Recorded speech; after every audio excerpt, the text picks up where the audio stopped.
She's a retired nursery school teacher and a very proud Montgomery County Gold Star mother of Army Sergeant John Bubeck. She is a frequent visitor to Arlington National Cemetery. I believe you probably know this I do. to me quite well. But we are extremely honored to have her with us today, and she's going to give us a short talk. So Judy, please. This fine event. I was asked to choose a topic, and that made some suggestions, and I chose banners, service banners. So I will give a little talk on that. Have you ever seen a small, simple banner with a star on it hanging in someone's window? Did it have more than one star on it? What color were the stars? It was likely a service flag or a service banner. The first service banner, designed by U.S. Army Captain Robert L. Quaiser of the 5th Ohio Infantry, had a white field with a red border and two blue stars, which represented his two sons who were serving in World War I. On September 24th, 1917, these words were entered into the congressional record. The world should know of those who give so much for liberty, the dearest thing in all the world to a father and mother, their children. Military families were encouraged to display one of these banners in a window at home for all to see that their children were serving in the war effort. The first service banners were produced by the United States Service Flag Company of Cleveland, Ohio. These Blue Star banners were used during World Wars I and II, but as you can imagine, they weren't popular during the Vietnam War. There has been a resurgence of usage of these banners since the first Gulf War and Operation Desert Storm.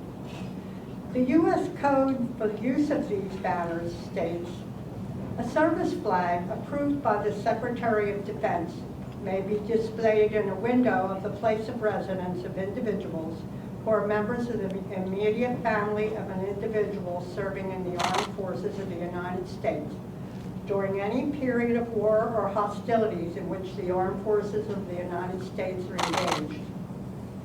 If a family member lost his or her life in military service, a gold star was superimposed on the blue star. And if a military member was unable to continue service and discharged due to wounds, a silver star was superimposed on the blue star on the banner. I never had a blue star banner. I had never seen one. Actually, I wasn't even aware that such a thing existed.